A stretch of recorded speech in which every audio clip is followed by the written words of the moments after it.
All right, Aaron. So there are lots of different ways to invest in real estate. Some people like single family homes. Other people like to do buy, fix, and sells. Other people are looking at self storage businesses. What is your particular preference and strategy? Well, I invest for cash flow. Okay. I Short term, long term? Long-term buy and hold is the strategy that I employ for my investing partners. But we use furnished short and long term as our management style to maximize returns. Okay, so any particular type of property that you're purchasing, or do you have a variety of different properties that you purchase? We do have a variety of single family and multifamily, so it's all residential real estate.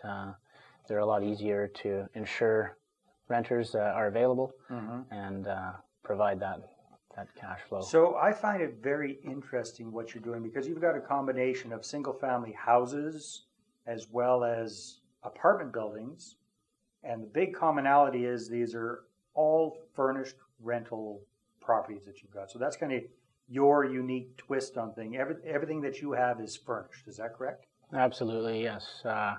The Grand Prairie market that I invest in has a lot of transient workers and a lot of people coming for short-term jobs, and so by providing these furnished rentals, we can give them a home away from home outside of a hotel, save them a bunch of money, and provide ourselves and our investors with a little bit above average rental property income. Well, you're being quite modest there. I think that the amount that you charge for rent for a furnished apartment or furnished unit versus a non-furnished unit is quite significant, isn't it? Oh yeah, generally 1.5 times to 2 times the average. We have a little bit more expenses, of course, but overall we do a little bit better. All right. So tell us a little bit about why you chose that particular strategy. Why do you prefer? I mean, I understand the cash flow part, the profitability part. What are some of the other benefits to renting suited or furnished units? Well, the reason I've gone and furnished everything is definitely the control. So I wouldn't consider myself a control freak, but I do like to know what's going on inside of my investment. Right. And by having our places always furnished, we have less furniture coming in and out, and so less wear and tear. We typically have a shorter term rental agreement, and so we're in there more often throughout the year to clean and maintain and make sure everything's okay with the property. Absolutely. Make sure there isn't any extra foliage growing in the basement or whatnot.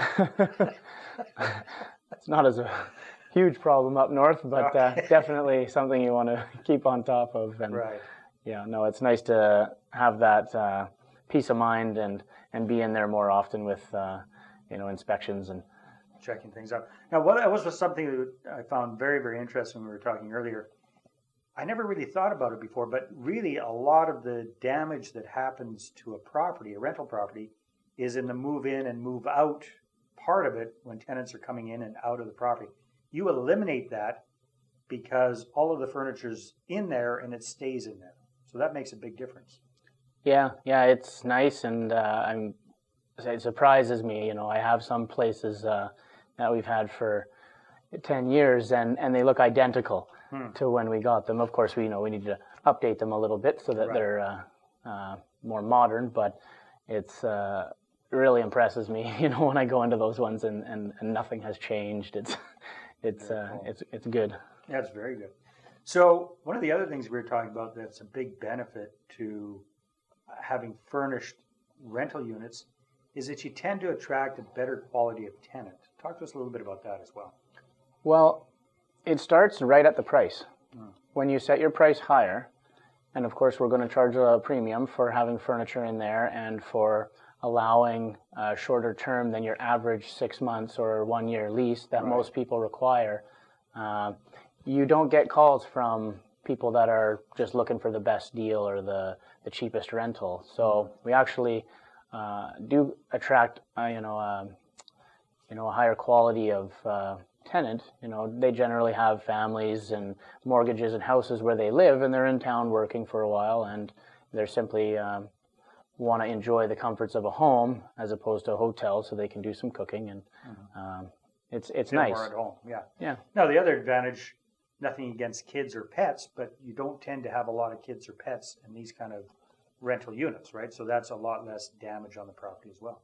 Absolutely, yeah. No, I have 3 kids of my own, and I got a couple too, but Yeah. you know what I'm talking about. they can ding up the walls and stuff. And when it comes to pets, I mean, it's not anything against pets by no means, but we don't necessarily know whether the next person's going to be allergic or not. And Exactly. we couldn't really steam clean absolutely everything to, get Well, the. it simplifies the heck out of your life and your investors as well, because you got less damage to the properties too. Yeah. Yeah, so that makes sense. So it can't all be sunshine and flowers all the time. What would be some of the drawbacks to this particular strategy? Well, it is definitely a lot more work involved.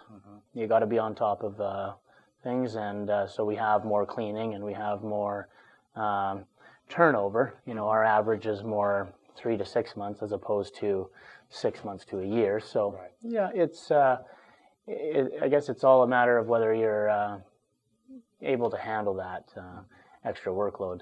Right. Which you've got the team and the processes and the procedures in place that you guys take care of all of that, and your investor partners really don't have anything to do with that.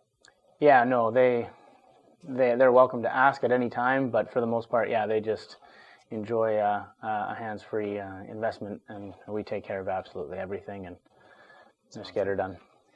There you have it. So if you'd like to find out more about how you can get an above average return on your money investing in Aaron's Super Suites in Grand Prairie, give him a call. What's the best number to call you on? You can call me at 780-882-3396 anytime. Give him a call.